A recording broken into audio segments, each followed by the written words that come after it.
We're down to the final few weeks of the MLS regular season, and this weekend it's MLS Week 35. And before we get into this weekend's games, we have a few teams that did play midweek, so there could be some tired legs. We had some teams playing some MLS games, Miami and Seattle, New York City and Columbus, RSL and LAFC. We had some teams in the US Open Cup semifinals, Nashville, Philadelphia, Minnesota, and Austin. And also in the Canadian Championship, we had Vancouver playing a lower level team in Forge FC. So just a few teams that could have possibly some rotation, could be worth checking some of the lineups this weekend. However, with only a few games left to go, playoff positions on the line, you would expect most of the key players to be going.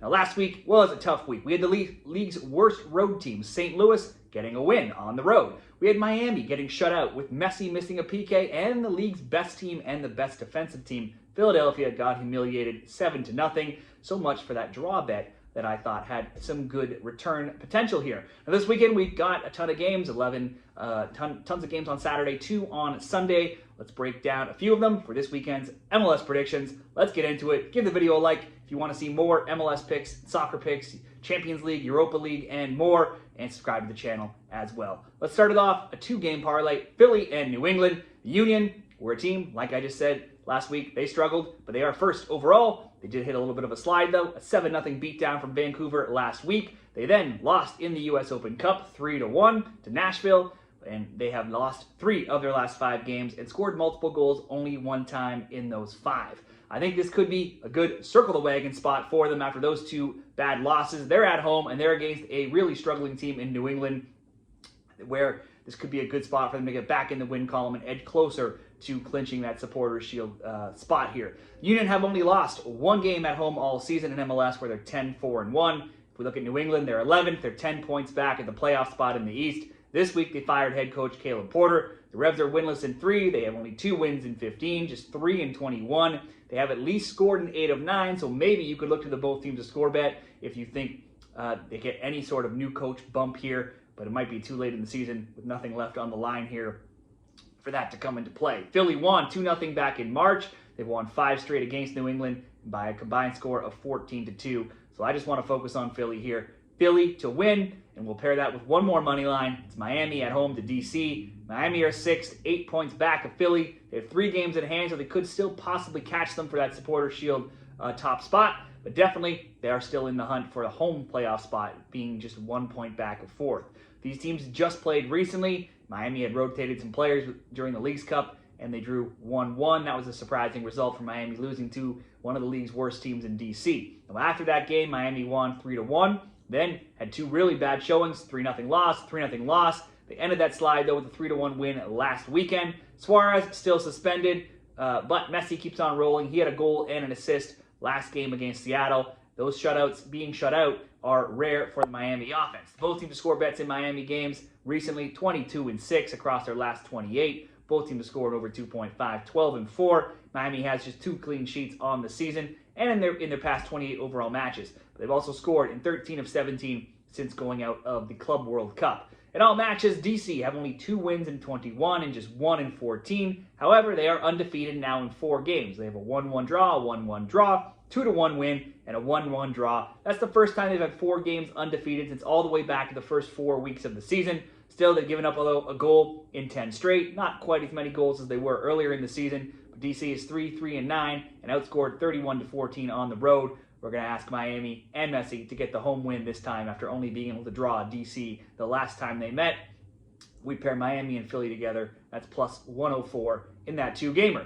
Now let's do 3 games in this parlay. Orlando and Nashville. Orlando has slumped to 8th in the East, and they're winless in 5 overall games after drawing DC 1-1 last week.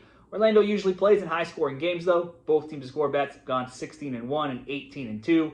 Both teams scoring over 2.5 as well, 13-4. Only 1 time have they not scored in their last 26 games. So win or lose, you can usually expect Orlando to get on the score sheet. They're playing Nashville here, who are 4th, but they too have been slumping. They have only 2 wins and 7. They're not winning on the road, which is where they'll be here. But they did win 3-1 over Philly in the US Open Cup this week. Only 1 time in 6 games have they not scored, and 0 times in 7 have they kept a clean sheet. Sam Surridge still leads the Golden Boot race, though. He's got 21 goals. That's just 1 ahead of Messi. He should come in, though, with full of confidence, having scored a hat-trick in midweek. This will be the 3rd meeting between these teams this season. First, Nashville won 3-2 in Orlando in MLS in May. And then Orlando rotating some players during the Leagues Cup in August. Nashville whipped them 5-1 in Nashville. I think this could be a game with both teams to score. Orlando's always scoring. Nashville has two of the top scorers in the league here, Surge and Mukhtar. Let's go for both teams to score, Orlando and Nashville. And then we'll pair it together with a couple simple options here to get this up to about even money. SKC and Vancouver. Vancouver just scored a touchdown on the league's top team, Philly, last week, winning 7-0. That included a Thomas Muller hat-trick. Then they played Forge FC in the Canadian Championship, got another big win, 4-0. Muller was rested midweek in that game. Still, though, has 4 goals in his last 2. He scored on all 3 shots on target last game. If you wanted to look at him to just get a shot on target, that's minus 300. Could be a good option in same game parlay or just a parlay piece as well. The Caps are just 4 points back of San Diego for first in the West, and with 2 games in hand, they can still catch them, so there's still lots to play for here. The Caps have now won 3 straight, scoring 14 goals in that time, and they only have 1 loss in their last 7. SKC playing out the stretch. They're 8 points back at the play-in spot, so it's very unlikely they get in. There's still a small chance, though. They do have just 1 win in 9, but their games are usually interesting, even if they don't win. Both teams to score bets have gone 5-0, 14-2. Both teams scored over 2.5, 5-0. Their last 2 games are both 2-1 losses. Vancouver won 3-0 this season when they last met. They've won the last 3 meetings and have scored against SKC in 9 straight.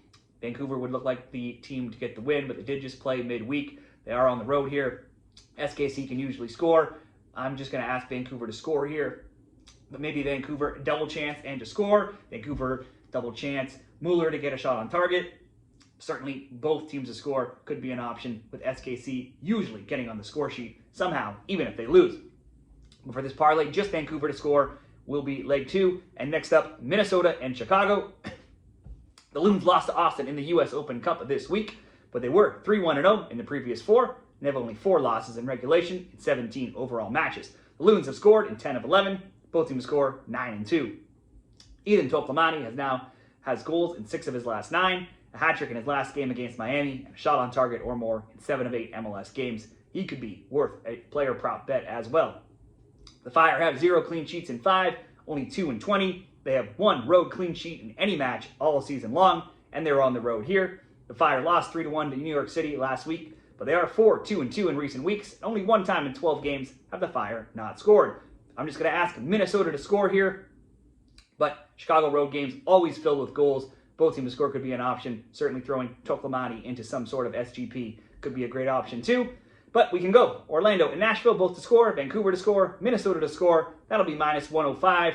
You could get a similar price by just going Muller to have a shot on target and the both teams to score, Orlando, Nashville, that being plus 100. But there's a few different options there you can consider. I'll throw in a summary to all these games in a graphic at the end. Be sure to check that out as well. And finally, 2 late games on Saturday, San Jose and St. Louis. San Jose are 9th. They're in the playoffs, the play-in spot for the playoffs. St. Louis, though, way down there in 14th. And while St. Louis is brutal on the road at 2-11 and outscored by 13 goals, they did get a road win last week in Montreal, 2-0. That was their first win in 5 and their first clean sheet across 19 games. They've scored now in 7 straight. Both teams to score bets are also 6-1. João Klaus leads the team in goals, and he now has 1 or more shots on target in 10 straight, and also at least 1 in 14 of 15. Also worth throwing in to some sort of player prop if that's the way you want it to go. San Jose may just make the playoffs, but they are limping to the finish line. They're not in great form here. They only have 2 wins in 12, recent losses of 3-1 and 4-2. Quakes games, always high scoring, always entertaining. It's been that way all season long. Both teams to score bets are now on a crazy 15-0 run. Both teams scoring over 2.5, 12-3. In May, when they last met, St. Louis won 2-1 at home. In the short history between these teams since St. Louis joined the league, St. Louis, a perfect 5-0-0. Other wins, 2-1, 2-0, 2-1, and 2-0. In this game, let's go both teams to score over 2.5. And then, to get us near even money, we'll just throw in one more result from LA and Cincinnati. LA went down to Seattle 2-0 last week, came back, drew that game 2-2. They're 8-5-6 in their last 19 in all competitions, scoring in 19 of 23, scoring multiple in 9 of 15. But on the other side of the field, they've allowed a goal in 31 of 35 overall games this season. In their last 16, the only team they've not scored on, though, is Seattle 2 times. Cincinnati are just 2 points back, a first-place Philly in the East, so they have a lot to play for here. Now, since he has lost 4 of 5 and 2 each by 1-0 scores, they did get back in the win column last week by beating Nashville 2-1. while their offense has cooled off, everybody all season has been scoring on the LA Galaxy. While this could be a great both teams to score bet, I'm just going to ask Cincinnati to score. Cincinnati to score, paired with the both teams to score. San Jose and St. Louis will come in at -109, which will wrap up my MLS best bets for MLS Week 35 this weekend. But let me know what you like, player props, games, parlays, whatever you're betting down there in the comments, and good luck this weekend.